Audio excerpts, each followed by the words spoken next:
Hey everyone. So today I'm going to be taking on a Meta on-site interview. And about a month back, I did the phone screen and I posted the video there. And it's actually been getting a ton of views. We're at 76K views and I got a ton of subscribers and watch time out of it. So it's pretty insane. Thanks for everyone for watching that video. But actually in that video, I got a lot of feedback on how I should be doing these interviews. People were saying that Um, basically, they're like, "Oh, you should have did it in one pass. Oh, don't use built-in functions." There's a lot of feedback here of what I could have done better, which is great because I've looked over all the feedback and figured out exactly how to probably approach these questions more optimally. And yeah, it's been a month since then. I've done a bunch of other lead code questions, so hopefully I can do a lot better on the on-site interview, which has a way less success rate, 39.87%. So yeah, this is pretty much part two. I did the phone screen before. Now we're moving on to the on-site interview. And for people that don't know, on-site interview is the last step that you take before you actually have to, or until you get the offer. So if you do well on your on-site interview, you could be landing that job. So let's just see how it works. This is the Meta premium interview or premium feature. So each session will include up to 4 questions now instead of just 2. We'll have 2 hours to complete all the questions. And once a mock assessment begins, we cannot pause the timer. Okay, now they're asking us 3. Okay. Interesting. These are a lot harder too. I could already see that these are a lot harder. But let's grind through it. So given an unsorted array of nums, return the length of the longest continuous increasing subsequence. The subsequence must be strictly increasing. So a continuous increasing subsequence is defined by 2 indices L and R, such as L and R. L is less than R, and such that L is less than R, and pretty much all of the numbers in between are strictly increasing. So the longest continuous increasing subsequence here is 3, even though 1, 3, and 7 is an increasing subsequence. It is not continuous. So it just needs to be continuous. So let's see. Let's walk through an example. Oh, what the? So in an interview, I would clarify this. I think that's one of the clarifications I would ask would be one. So I see 135 is there, but does 1357 count? And they'll say no probably because it's not continuous. Maybe other contiguous or continuous.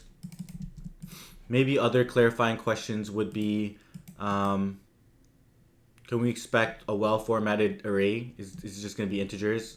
Maybe what are the values of inside the integer or inside the array? But yeah, that doesn't really make a difference here. So let me think about this. I think what we can do is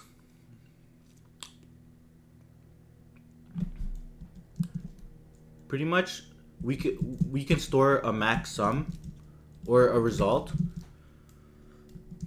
and we'll start result equals to 0, and then it will be like current length.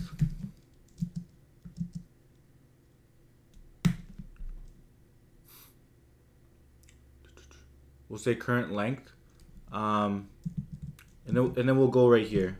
We'll do a last element as well. We'll keep track of the last element, and the last element will be negative infinity.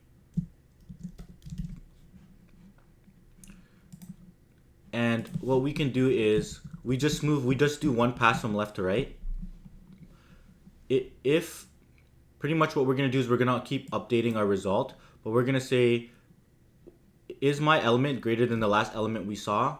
Yes. Then we increase the current length by 1. and then we store that as a result, right? Then we move into 3, and then we say last element was, and then we say last element was 1. Then we go to the next element. Is this element greater than the last element I saw? Yes. So we increase the current length and also update the result. And then update the last element before we move on. Is this element greater than the last element we saw? Let's do 5 here. Is this element greater than the last element we saw? Yes. So we do current length here and then result here, 3. And then we also update the last element. And then when we get to 5 here, is this element greater than the last element we saw? No. We'll pretty much bring this back to 1 because I'm the start of another one. And then, yeah, we kind of just maintain those pointers. Or those variables and just return the result. So result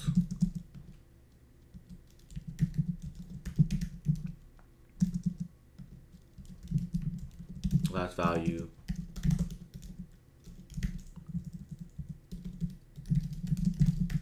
right, and now let's just go for a num in nums if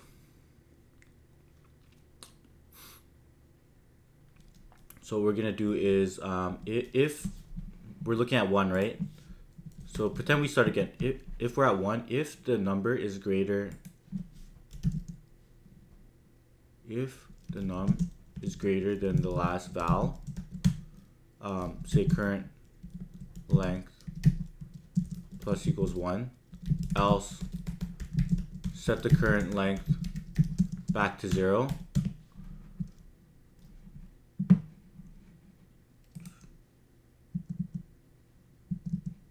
And then what we'll do is result equals max of the current result and the current length we're tracking. And then lastly, before we leave, we should update the last value equal to the current number we're at. So I think that should work.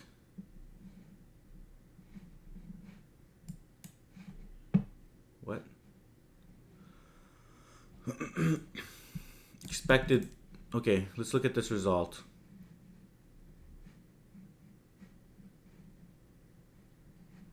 Oh, wait. Let's look at this result. This should have been 4. Right? Why is this 4? Should do 2, 3, 4 here. Oh, I think it's the way we're updating our last value. Should we always update it? Yeah.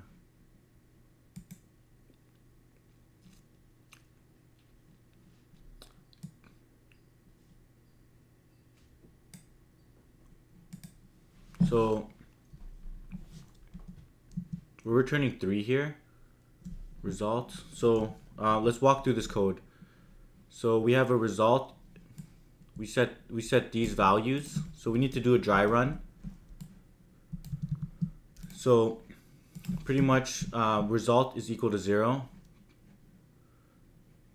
For in nums, we start with the first one. Is the number greater than the last value? Yes. So we do current length 1. And then we say the result is equal to 1 here. And then we say the last value is equal to 1. And then we move on to the next one. Now we're looking at 3. Is 3 greater than the last value? Yes. So we increase the current length here. And then we'll eventually update the result. Then update this to 3. Then we go to 5. Is 5 greater than the last value? Yes. So we increment the current length here. And we say result is equal to 3. And the last value is equal to 5. Then we go to 4. Is 4 greater than... Is 4 greater than the last... Oh, we need to reset this back to 1.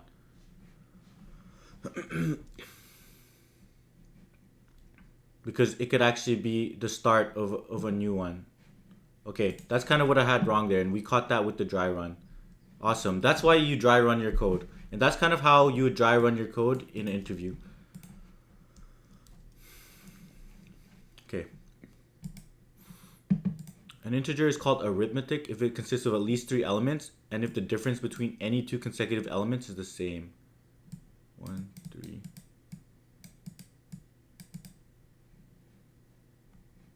Seven.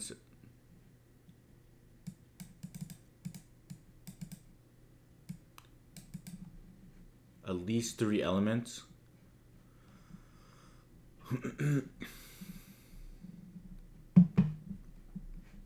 Yeah, we could probably do this using some math. If it's even or something. But let's think of some ways we can do this and then improve on it. So we're given an array called arithmetic if it contains, so if it needs to contain at least 3 elements. The difference between any 2 consecutive elements is the same, right? So for example, this one is good because the difference between them is pretty much just 1 between all of them. So, or saying how many, return the number of arithmetic subarrays. Interesting. Okay, that makes it a lot harder. So we pretty much know what an arithmetic subarray is. Any subarray where this is equal. And given an array, return the number of arithmetic subarrays of nums. So this one, so 1, 2, 3, 4 has at least 3 elements. Okay, this is interesting. So we have 1, 2, 3, 4. It has 3 arithmetic slices, which is this one, where the distance is 1 between them, and then this one where the distance is 1 between all of them, and then this one where the distance between 1 across all elements. Turn the number of arithmetic subarrays. So brute force would be literally just to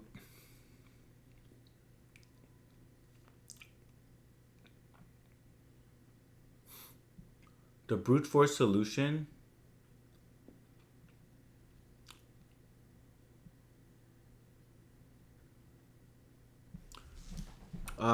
one of the brute force would be to just pretty much generate, given return the number of arithmetic subarrays of nums.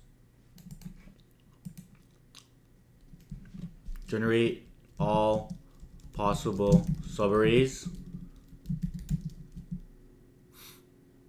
It needs to be contiguous. Just generate all possible subarrays and then compute if each is arithmetic or not. That's brute force. So we need to improve on that. So what if we had 7?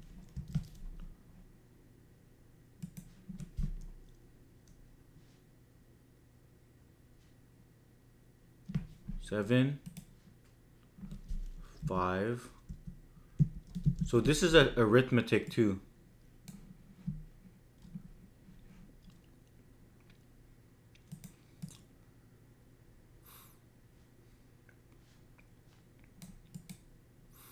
This is a arithmetic too. So what we can do is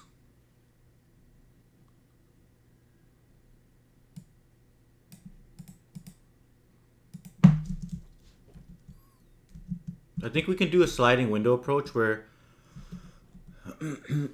we kind of increase the sliding window as long as it's arithmetic. So this is arithmetic. And we start counting when the length is greater than 3. But as soon as it's not arithmetic anymore, we start closing when it's not arithmetic anymore, we bring the left pointer up. until this is a arithmetic.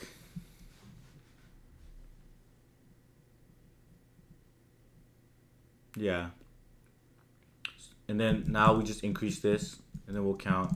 So this one, it actually has, this one should actually have 4.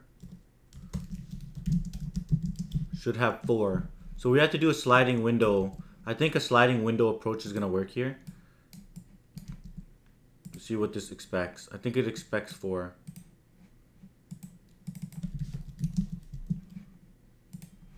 It's not really judging, but I think it's going to expect 4. Because there's this is arithmetic, and then this other one's arithmetic. So I think that's what I'm going to do. We're going to do a sliding window, expand, while arithmetic, and pretty much when it fails the check, we contract. Is there some math that we could do in order to figure out if it's arithmetic? So pretend it's 1, 2, 3, and 4. What is the values here? Can we calculate some sort of prefix sum? 1, 3, 6, and 10.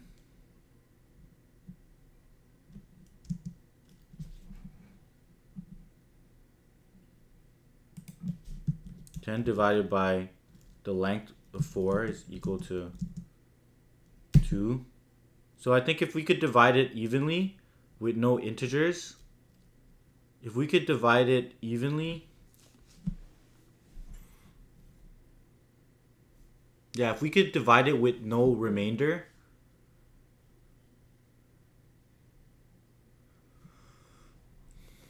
yeah, pretty much if we could divide the sequence with no remainder, then we know it's an arithmetic sequence. So what we need to do is we just need to expand, pretty much keeping track of, are these all positive? Oh, these are all negative. What about if we're working with negative values?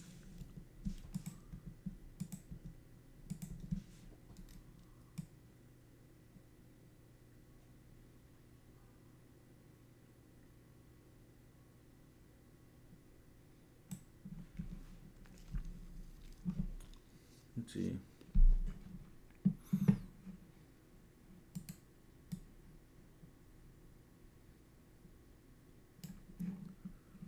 Let me see. I think a sliding window is gonna work, but I'm just trying to figure out. I mean, the sliding window is gonna be very complicated.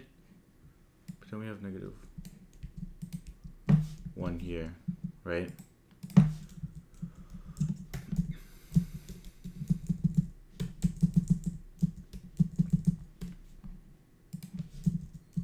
Pretend we have a negative 1 here. Then we have a negative 2.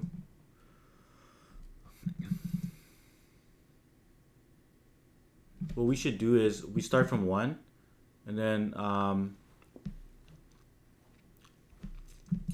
we should start with like this and see what the difference is. Pretend it's automatically like negative 10. It's not going to work. So we do negative 1, negative 2. Say difference is negative 1. If the difference is not negative 1 there, we're going to move.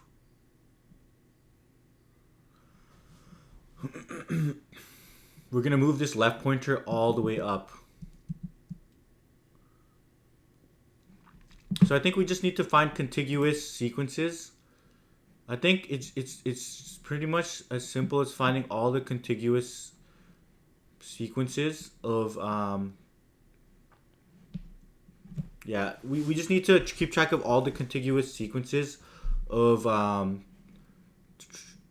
consecutive length elements. So when we go negative 10, that's automatically not. So where are we going to move this pointer to? We're going to move this pointer. Like this is not 1. We're going to move this up. What's negative? I think that we just need to calculate the distance between them.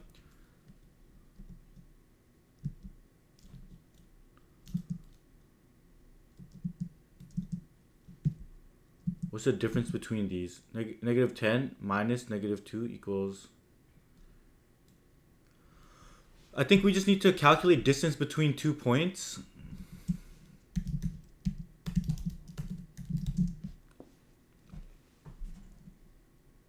No, but you need to know all the numbers in between. Because just because it's 10, what if it's like 1, 1, 1, 1, 1, and 5? Just because it's 10, pretty much, just because, yeah, we kind of need to know the numbers in between.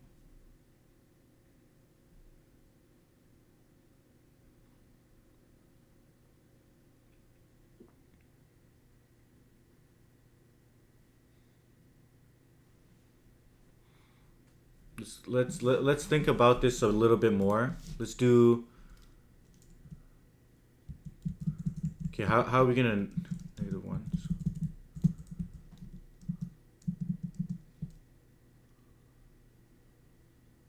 So the moment it breaks, don't...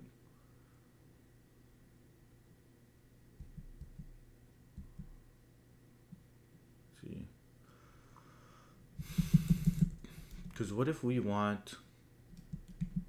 Yeah, I think the moment we breaks, do we just bring it all the way up to the right pointer minus 1? And then see if that works?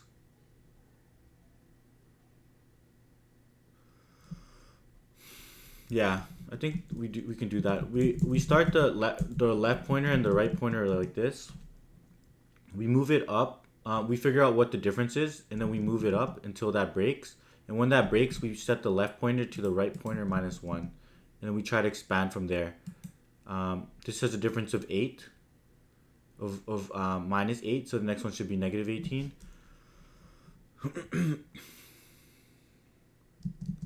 So what's negative 18? When we move to negative 4, what's negative 4? Is it actually negative 18? No. So we move this up here. Because what if, yeah, we move it up here. What if there's a bunch? This is a good question.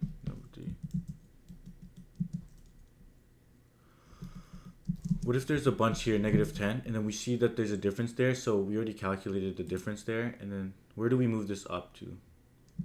Well, yeah. Actually, yeah, we move it up here. Okay.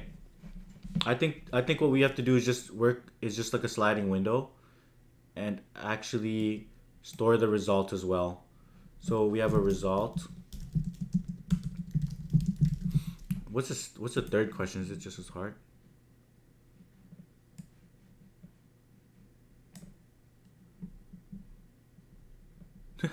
Robot cleaning. Okay, let's handle this question. Let's go. We got this. I'm feeling bullish on this interview, and that we could solve this interview within an hour. As long as we get this question right, because I think I know how to do that other question.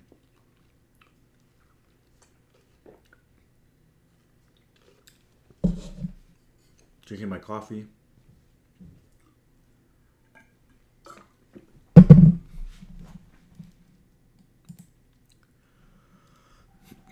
So we're going to do our left pointer and our right pointer. If the length of nums is actually less than 3, because it has to be at least 3 elements, return 0.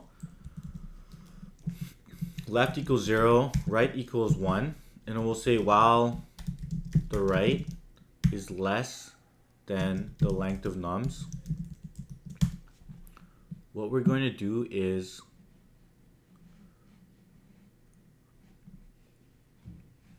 we're going to calculate the difference.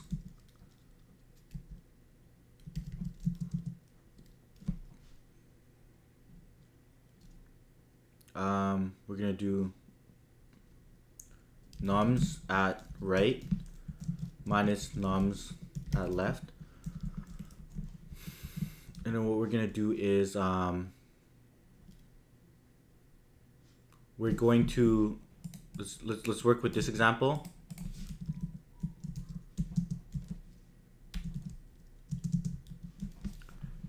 we're gonna say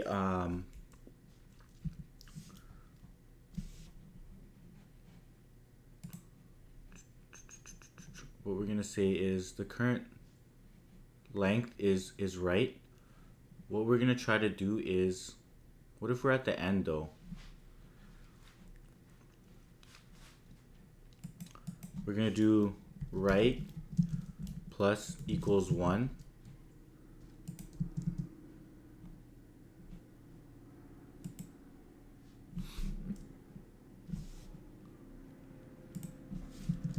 There might be off by 1 here, but we'll say while the right is less than equal to 1, we'll do right plus equals 1, and we'll do so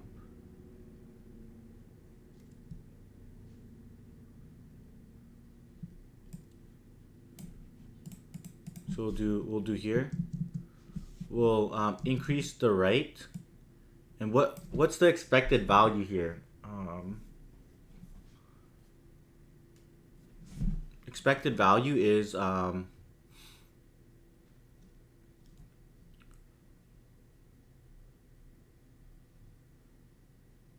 yeah, we'll move right plus 1.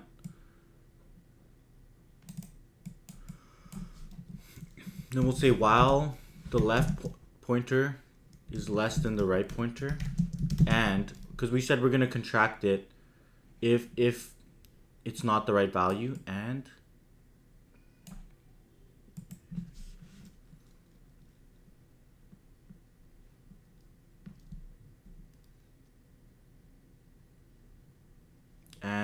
while the left is less than the right pointer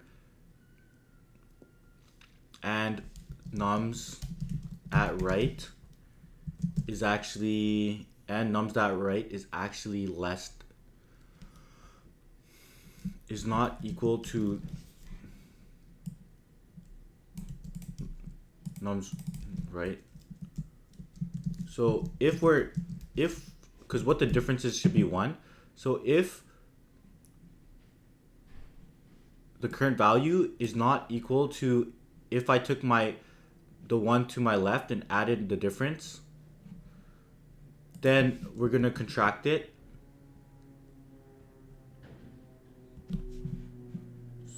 So pretend this was actually like 0.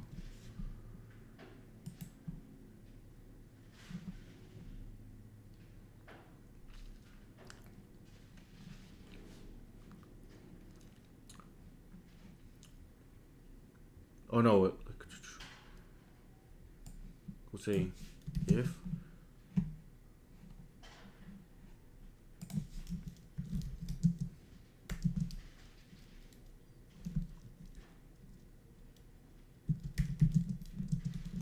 right minus 1 equals right minus 1. So we said. And then we're gonna and then we're gonna do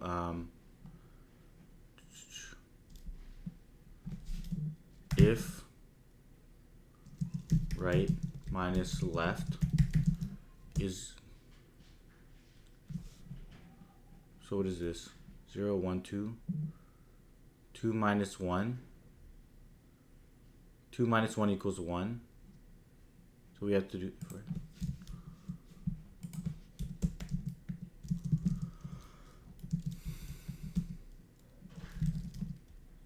resolve.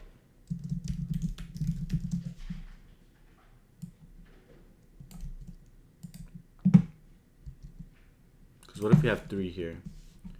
0, 1, 2. 2 minus 0 is equal to 2, but the length is actually 3, so we need to include that. So does this actually work? Did it break?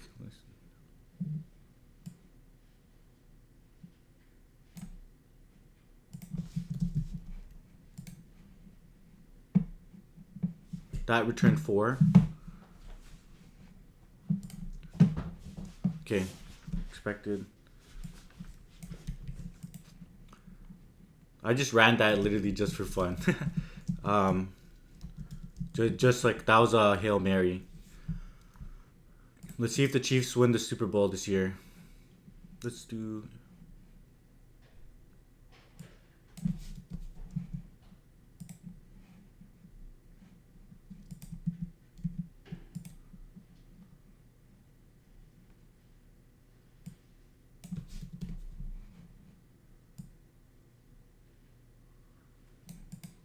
Oh,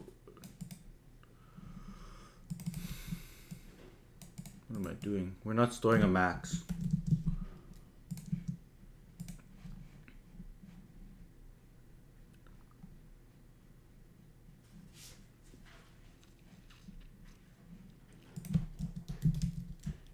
Print nums.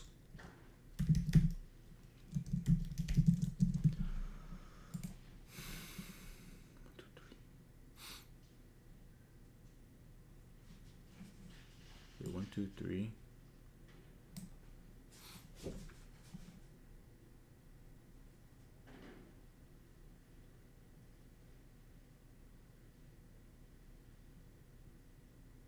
Oh, we need to calculate how many subarrays are there, but subtract all the ones that are equal to 3. How many subarrays are in 1, 2, 3, 4? I think it's like n times n minus 1 over 2.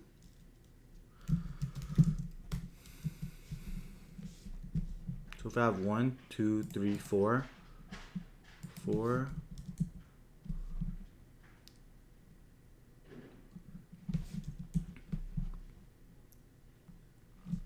do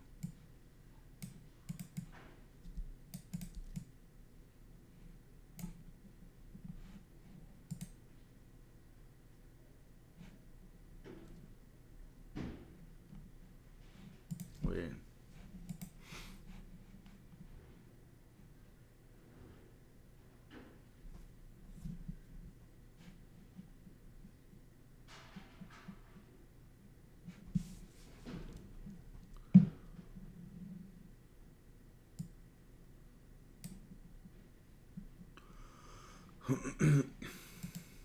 Okay, we need to capture it on the way in as well. So when we're expanding, we're catching all of them. But then when we're contracting, we need to capture those values as well.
What if we just capture the length of the longest one?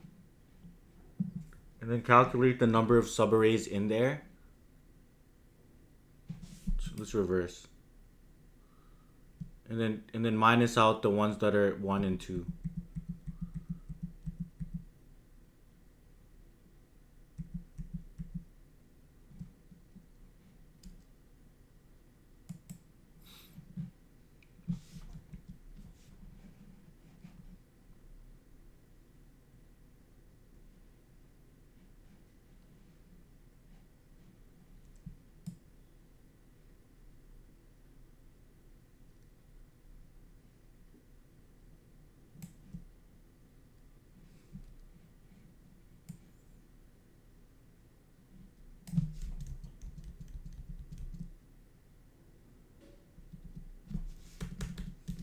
Dude, this question is hard, man.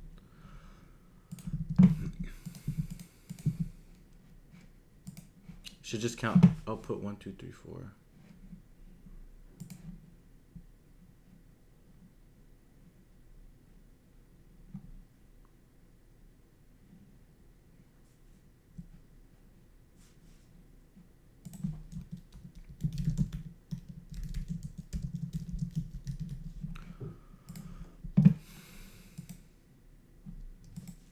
Okay, we just get to the end.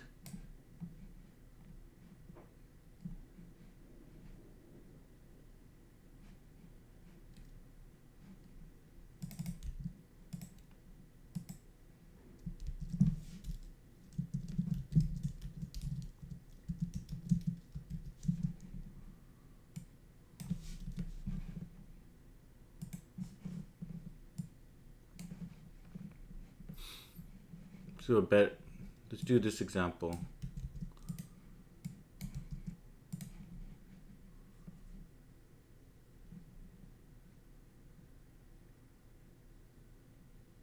Seven.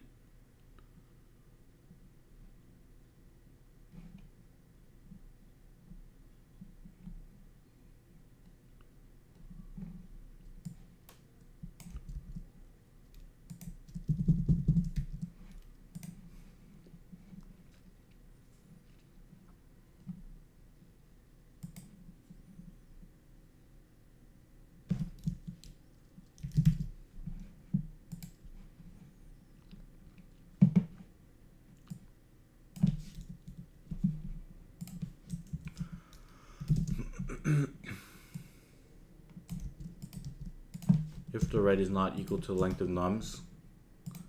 Wow, this is a good. I think we're capturing. Okay, 1, 2, 3 to 10. Yep. Why do we capture -3, -10? This is a 6.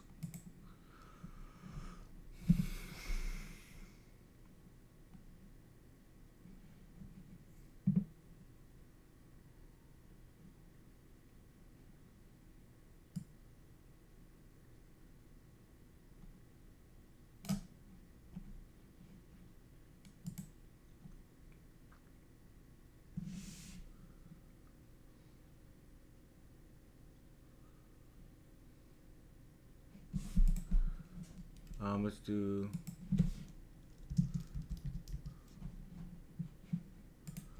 This makes sense. The diff is -1.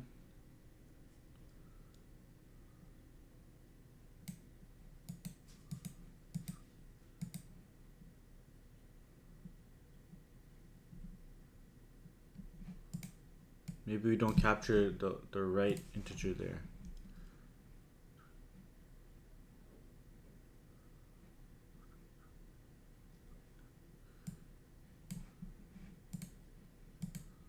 So this is actually capturing all of our contiguous negative.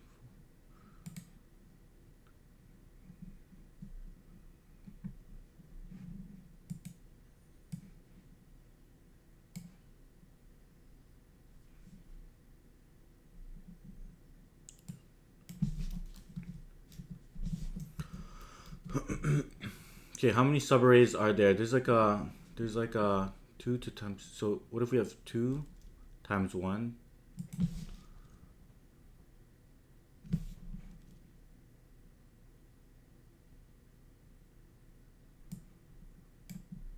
Let's just Google that specific equation. Honestly, I won't be able to figure it. Okay, actually, let's figure that out. So pretend we have 3. How many subarrays do we have here? We have 1, 2. We can either choose 1, 2, or 3. We have 3 1s, 2 2s, and 1 3.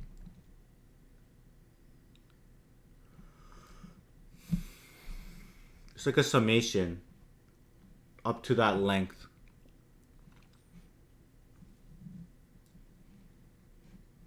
Okay, I'm just gonna Google that one exact formula. How to calculate summation. It's like n times n to the -1. What if we have 3 times 2? Oh, it's just n times, and you don't need to divide. What if we have 3 times 2 equals 6? What if we have 4? Right, if we have 4, we have, what was 4 times 3? 4 times 3 equals 12. What do we have? 1 1. We have we have 4 1s. We have 3 2s. We have 2 3s. We have 2 3s. And we have 1 here. What is this? 4 7 4. What is it? 4 7 9. That's 10. Let me just look this up. summation equation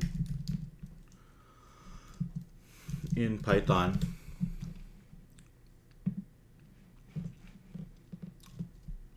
Summation or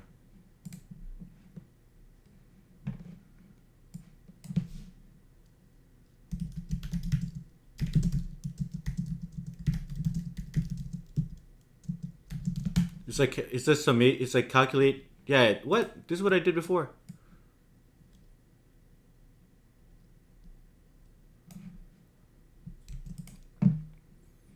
What is it?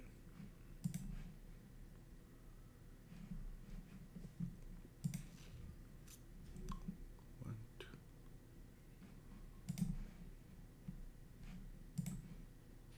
Summation of 1 to 4.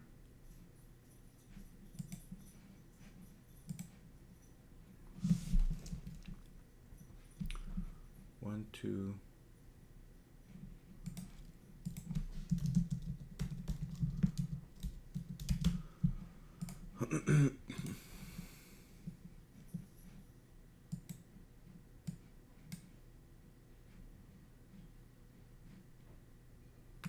From 1 to n. Okay.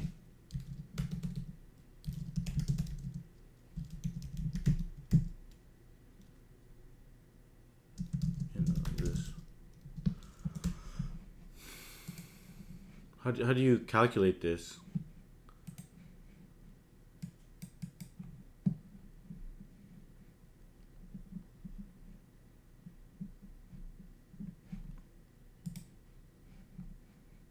Because this is equal to 10. We just need the summation of 1.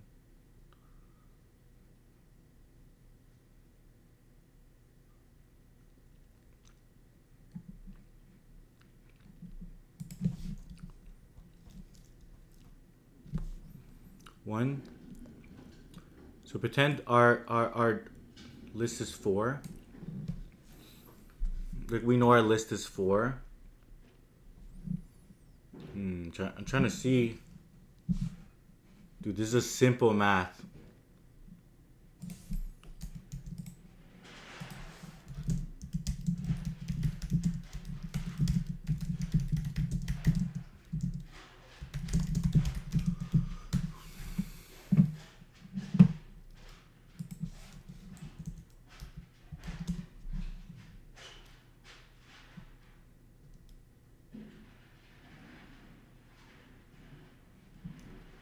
N times n plus, oh, it's n plus 1. So what's 4 times 5? 4 times 5 is 20.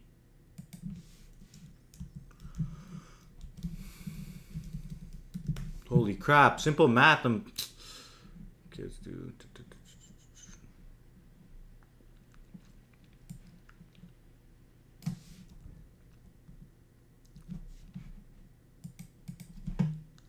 We'll do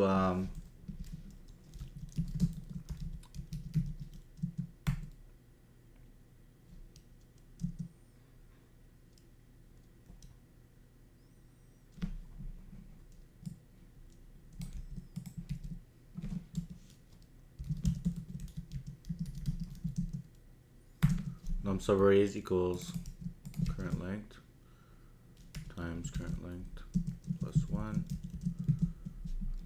Some math. And we need to subtract off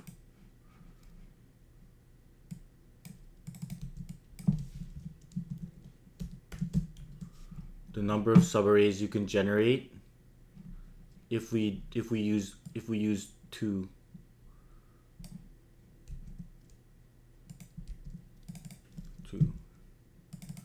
If our length is 2.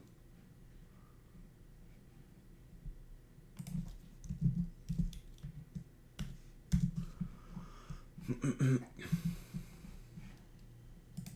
crap. 40.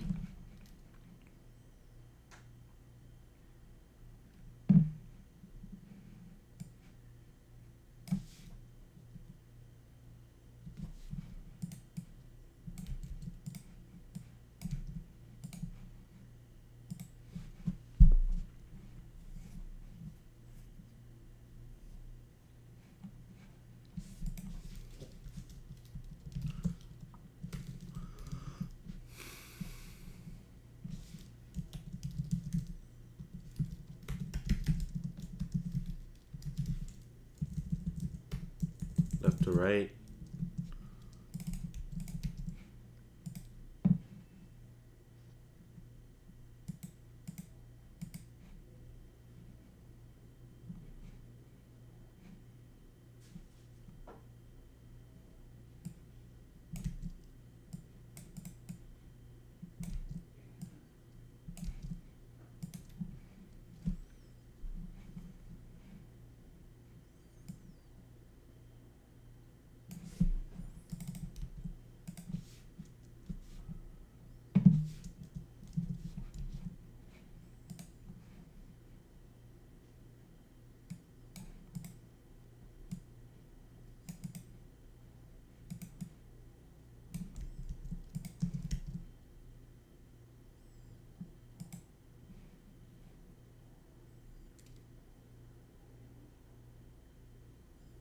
Num subarrays.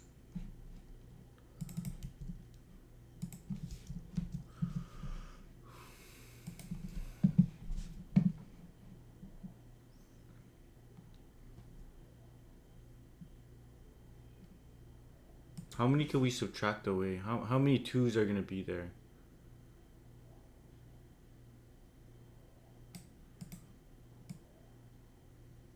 There's gonna be this many 1s and how many 2s? If this length is 4, it's 4 here. This is a lot of little math.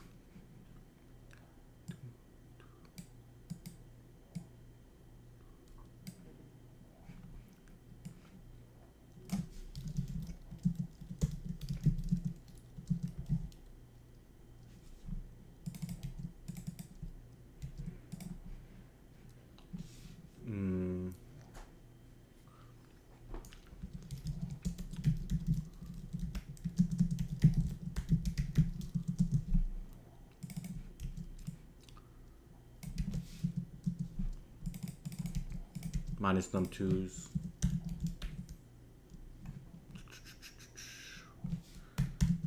We don't want this going below 0. Holy crap, that better work. Please, please. Let's go!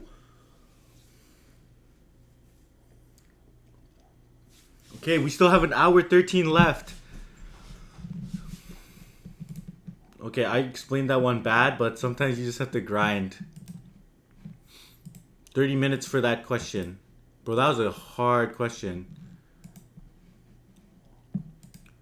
So you're controlling a robot that is located somewhere in a room. The room is modeled. And sorry if I got quiet. I got locked in. Woo!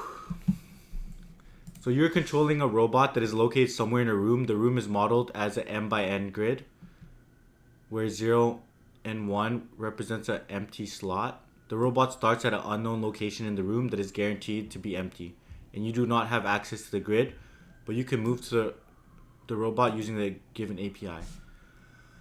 Your task is to use the robot to clean the entire room, clean every empty cell. The robot we have 4 APIs, which is move forward, turn left, or turn right. Each turn is 90 degrees. And then clean. When a robot tries to move into a wall, okay, we pretty much have a robot and we don't know the room, and then we could just start, and then we just need to explore the room, and pretty much we just need to explore the room and hit all of the, so we start here, we try to go up,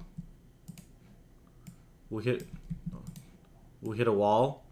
Maybe we can either turn left or right, we don't know, but what we should do is we need to keep some sort of internal, because what I'm thinking is all we need to do is clean and move forward until we hit a wall. Then if we hit a wall, take a left, right?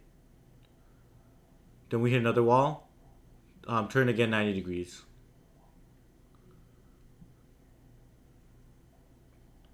Right? Then how do we leave this area? We turn again 90 degrees, we turn 90 again, until we pretty much move back up to this cell, going upwards now.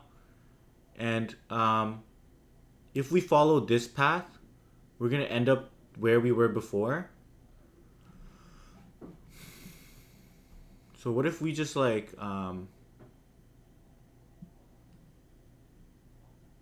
yeah, if we go this path, we're gonna end up going where we were before, but we need to explore paths we haven't ever seen before. So maybe we need to know some internal state and try to travel. Like we know that like I wonder if what we can do is literally just backtrack all the way here.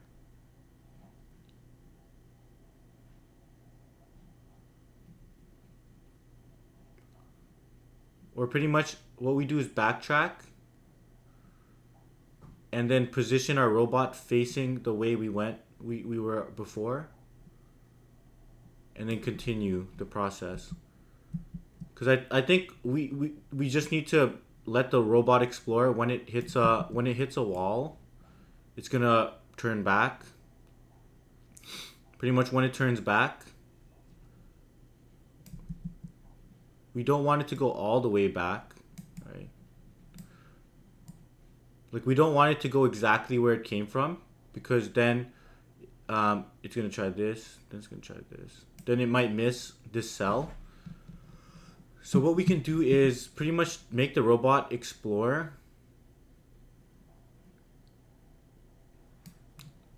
and for each cell, make it try exploring all the directions it can see. Once it can't, we make it backtrack. So we for this one, explore this. Um,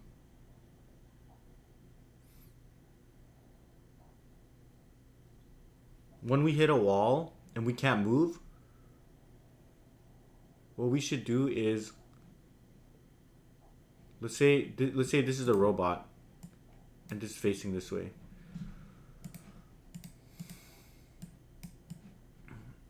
We know the robot, eventually we want the robot to go back up.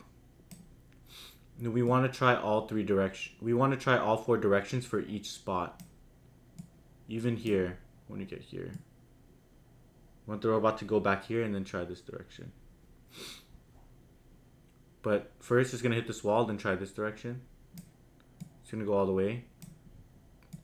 Then it's going to go back here. And then it's going to try this direction. This direction we already seen, so we don't want to go back out there. This direction. And then now, since we don't, and then when we get back to this direction, what we need to do is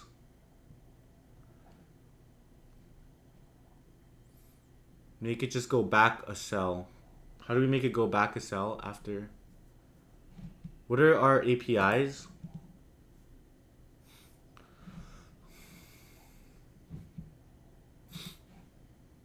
Once we tried all directions,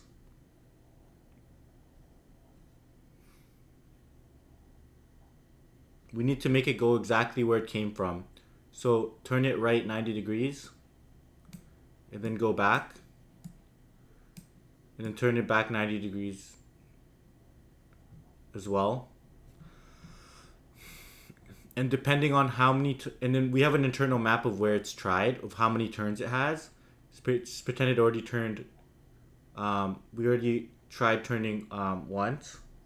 We're going straight that way. We're going to make it turn right away.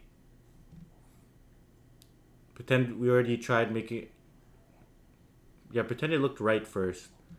When it'll come back here. Okay, we're gonna keep track of for each cell how many times it's turned, so that after when we come back, we could like turn it a specific amount.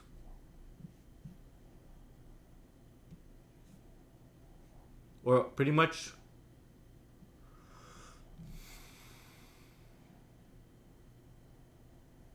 we don't want it to explore paths it's already been before. And we want to know how it entered. So I think, bro, this question is hard, man.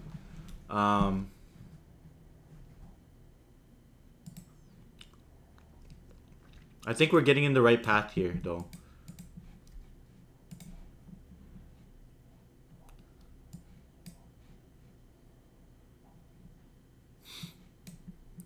we don't know the room layout, and we pretty much need to explore. So let's just like have it explore. But we're gonna do a backtracking algorithm, and the backtracking algorithm is essentially gonna help us get there.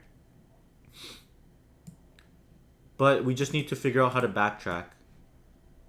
So I think the backtracking is explore all possible options. If you can't, then move back one.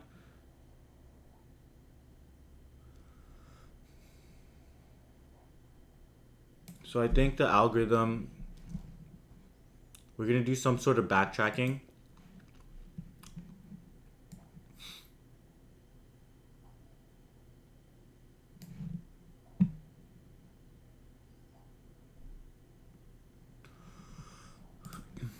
We're going to do some sort of backtracking. Let me delete these. So what does it mean? We want to explore a path. And then when we get back to this path, we want to try the next one. So pretend.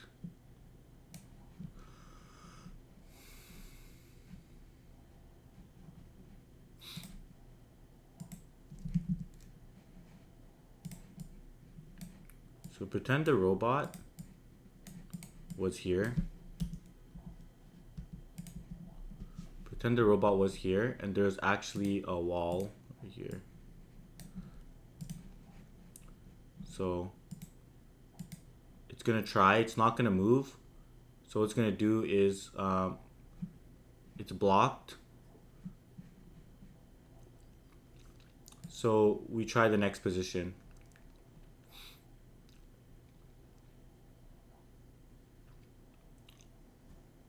If we try the next position, or let's say it's gonna move, then we're gonna try the next position. How do we get back to the next position? Or we're gonna try the next position. Pretend it goes here and explores all of those different paths. And eventually, essentially what we need to do is, depending on where it came from, pretend we went up.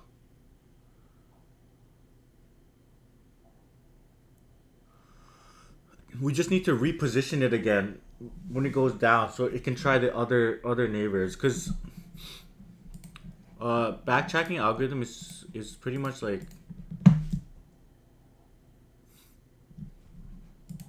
a backtracking algorithm would be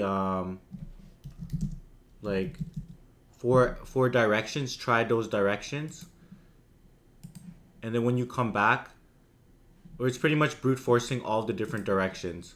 So I'm just trying to figure out how to implement that.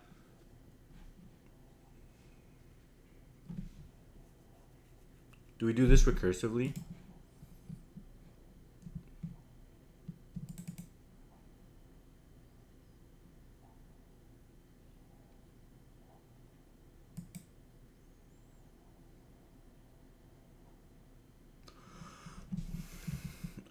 Basically,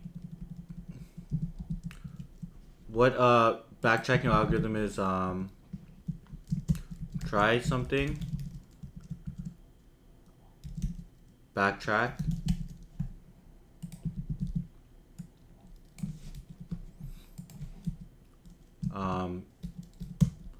try the next one.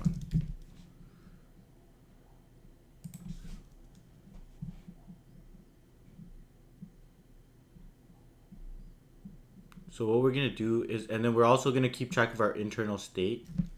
We need to keep track of our, we need to create a backtracking function. We're gonna keep an internal state, so we don't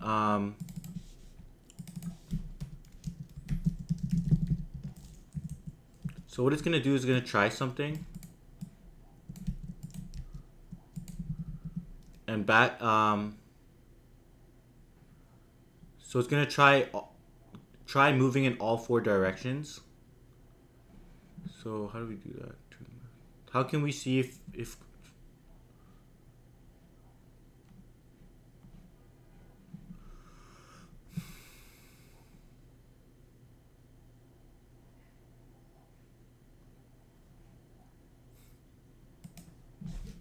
so we're gonna say for I in range 4, we're gonna try to move forward. So I think, yeah, we're gonna pretty much try all the different and then backtrack and then try the next one. So what we're gonna do, if we're at a robot, for each step for each cell we're gonna do robot dot clean, kind of gonna try to clean the specific cell, but then we're gonna try to move all the different directions, up, down, left, and right. So first we're gonna try to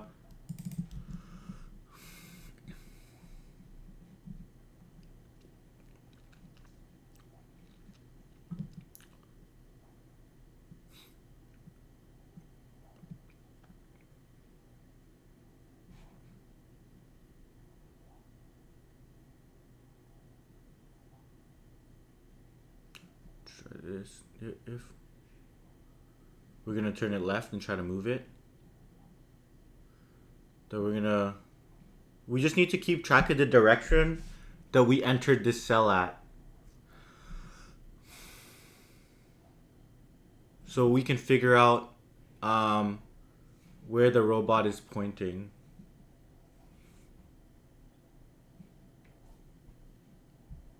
Well, I guess actually when we twist it 4 times, it should be back exactly where it is.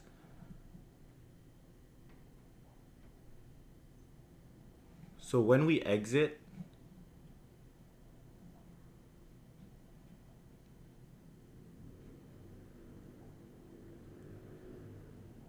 so it's gonna try forward, left, right, or forward, right, bottom, left. And when it's gonna go here, what's gonna go is we're gonna turn. If the first element we went up is right, up and then right, then down, then left, we're gonna end up looking up. So all we need to do is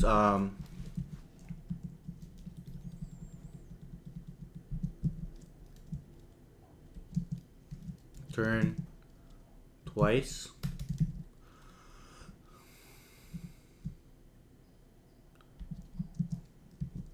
move, and then turn twice again.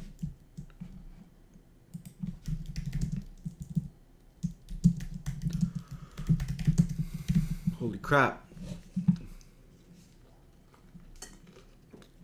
And we just need to maintain a scene array.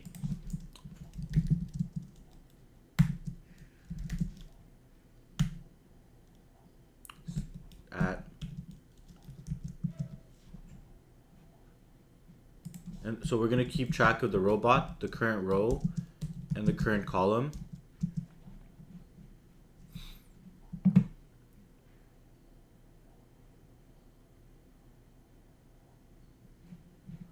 So what we're going to do is we're going to try backtracking. So we're going to try to move forward.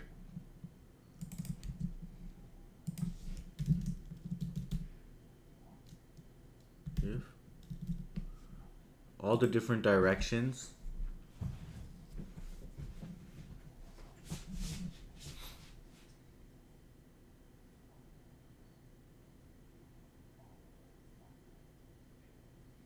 How do we know what direction we are?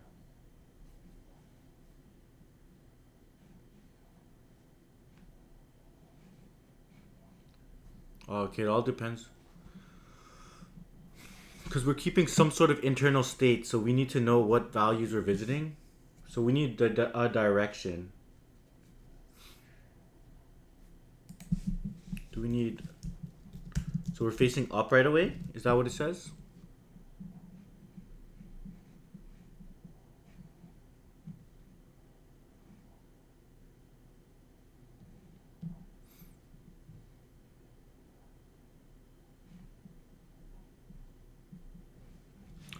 So if we're facing up,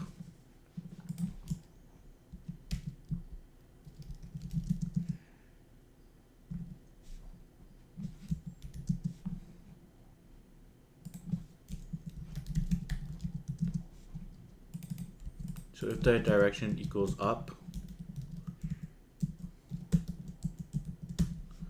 we need to know the direction. If the direction is equal up, the neighbors are going to be one thing. Aleph direction equals up, and we're going to turn right.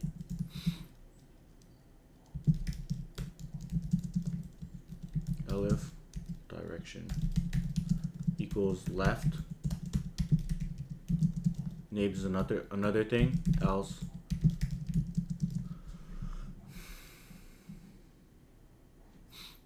That's how we maintain our internal state. So if we're looking up, pretty much what we're going to do is, the first one we're going to try is -1 on the row, but maintain the same column. Then we'll try staying in the same column, but looking one column over. We're staying in the same row and moving one column over, and then, or we could try looking one row under, right? Looking one row under, but maintaining the same column, and then finally 0, -1, right? So that's gonna be us going up first, then going right, then going down, then going left until we hit our thing. What if we're already facing right first? Then we're pretty much gonna try to go right first, then we're gonna try to go down, then we're gonna try to go left, and then we're gonna try to go up. What if we're already facing left? Pretty much same thing. If we're already facing up, or what if we're already facing down? If we're already facing down, what we're going to do is go down first. Then we're gonna try to go left. Then we're gonna try to go up, and then we're gonna try to go right. Finally, what if we're already looking left? Then we're gonna try to go left first, then up. Left first, then up, then to the right, then down, and then we'll finally be back to where we are. So what we're gonna do is if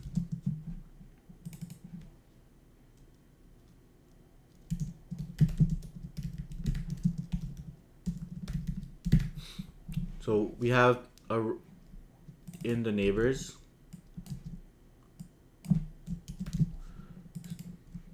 what we're gonna do is if row offset, if the current row plus row offset and column plus call offset is in scene, we're gonna continue. Otherwise, we're gonna try something which is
turn right.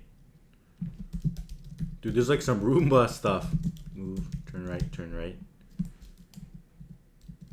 Something like this.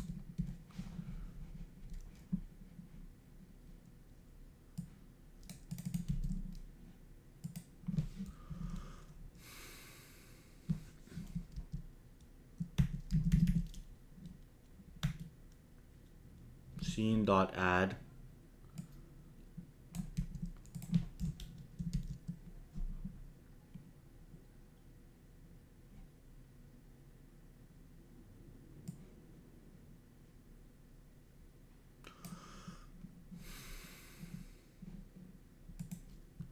scene.add the specific row and the specific column we're at.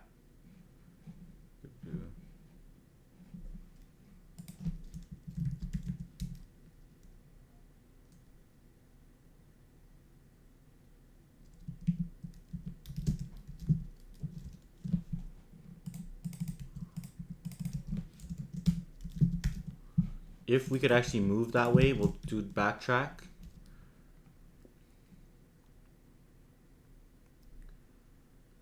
If the move was actually successful, we're gonna want to track that.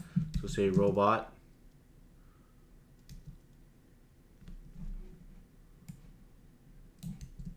row plus row offset call plus ops. What's the direction?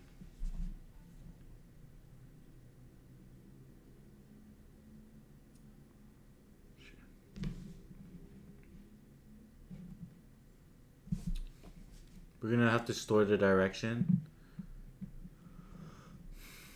And then let's just do return self dot backtrack of the robot row 0 column 0 direction starts at up.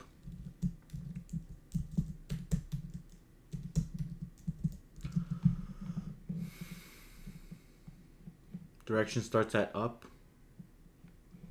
and then we pass in a set.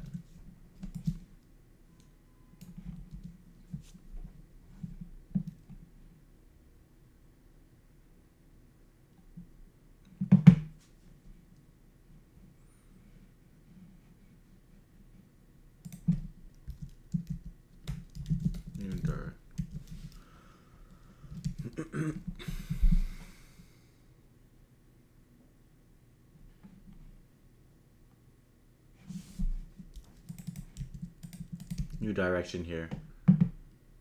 So we try a direction. If that it actually returns true, if we could actually move to that cell, we're gonna recurse.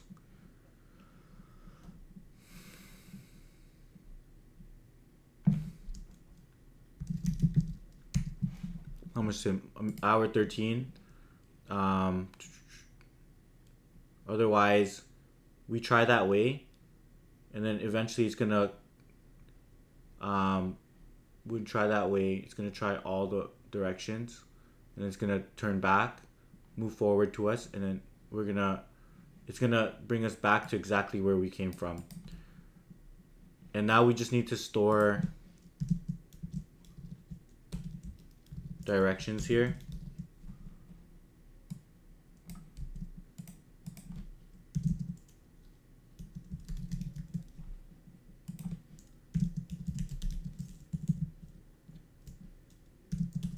Should have done that before, but I didn't think of it. Right, up,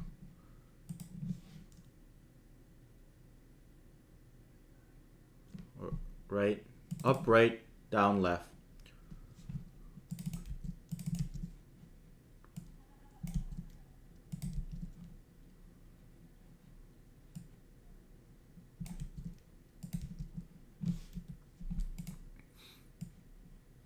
Let's replace 0 ones with left.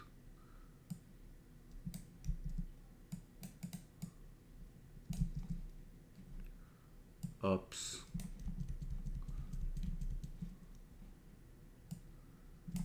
We could probably like shift it or something.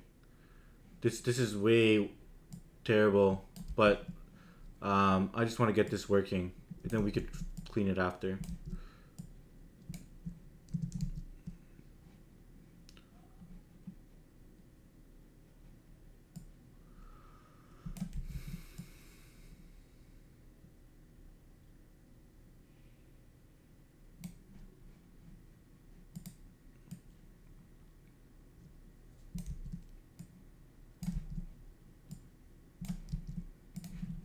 Are we in a loop?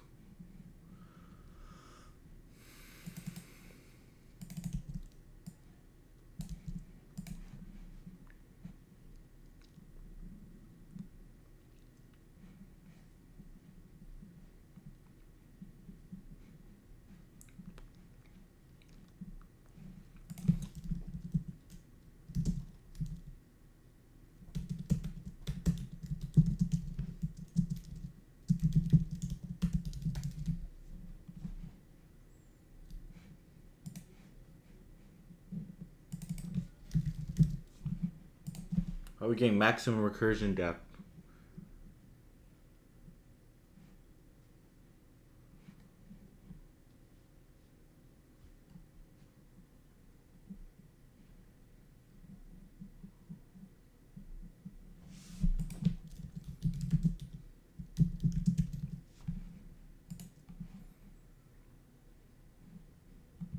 Up, right, down, left, right, down, left, up, down, left, up, right.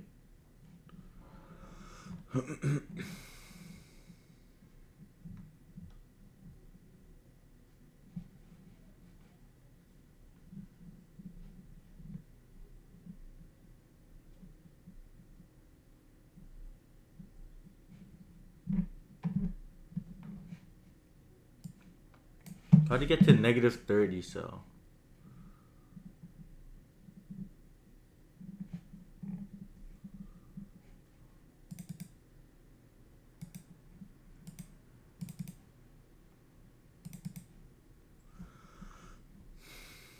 $43, we got this. How's it getting down to negative 38?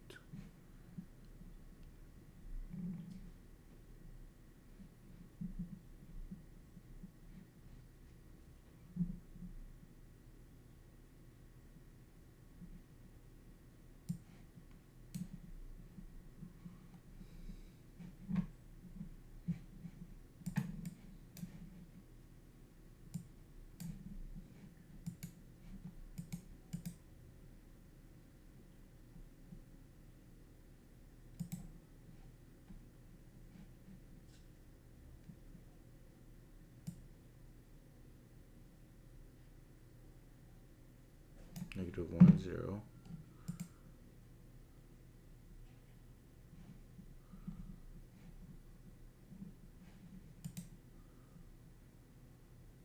Negative 1.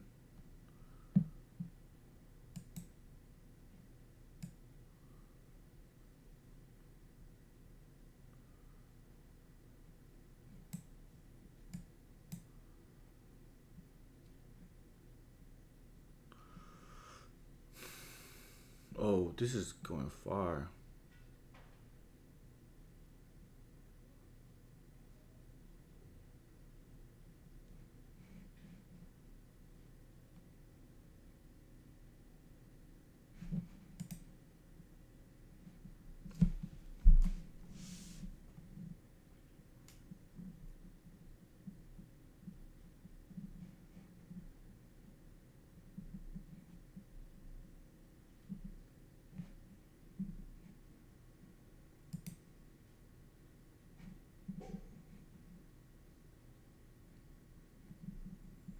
How's it getting to negative 30?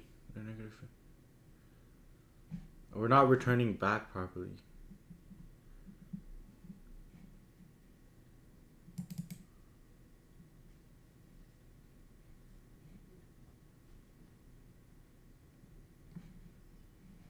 Left. Up. We go -1. Right. We go 0.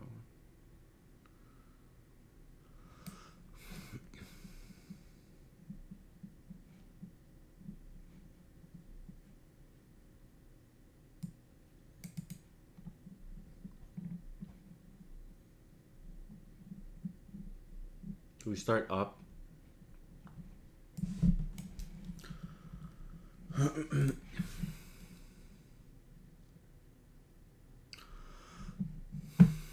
It's crazy.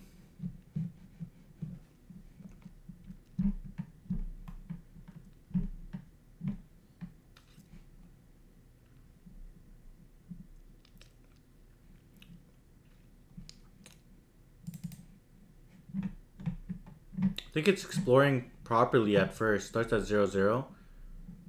Then we move up 1. Up. Right. Down. Left. Right. Down. Left. Up. Down is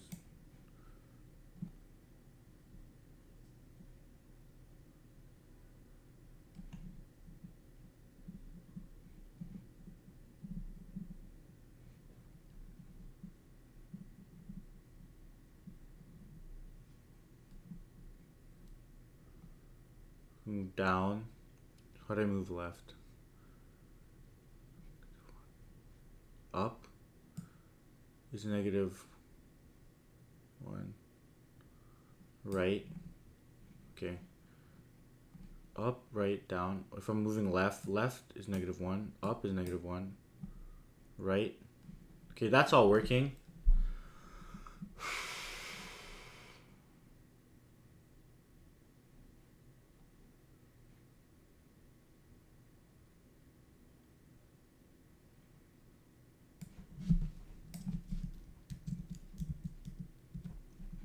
Oh, I see. That the way I'm getting the scenery here wasn't working. Let's just go with.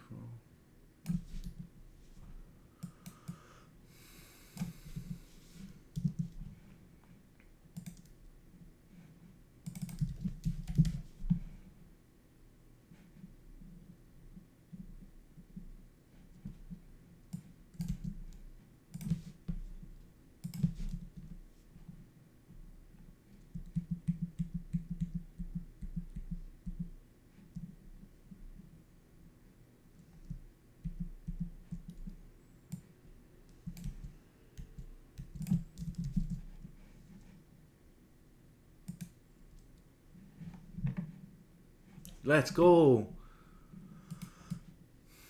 Because the way I was continuing.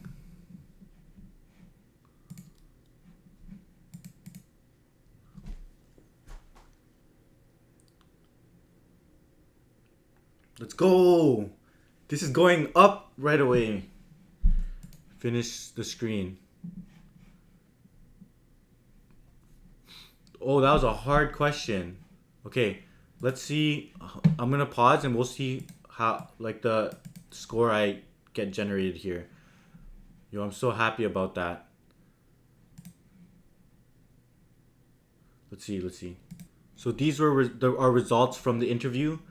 Arithmetic slices was a medium, so it asked the easy, medium, and a hard. We solved them all within about, in total, 30 minutes each. And I think in an interview, you'll probably get around 30 minutes each question. So I think for pace, we did decent, although robot cleaner or arithmetic slices took me way too long. But yeah, I think that one's actually not that hard. But you saw my thought process there. I think we just need to find the longest length. People are solving this way faster.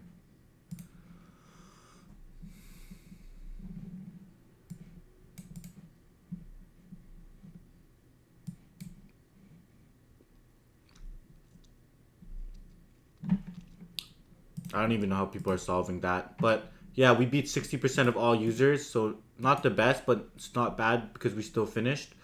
But yeah, pretty happy with my performance. Was able to solve each within 30 minutes. Thanks for watching me take on a meta onsite interview. And I'll see y'all in the next video.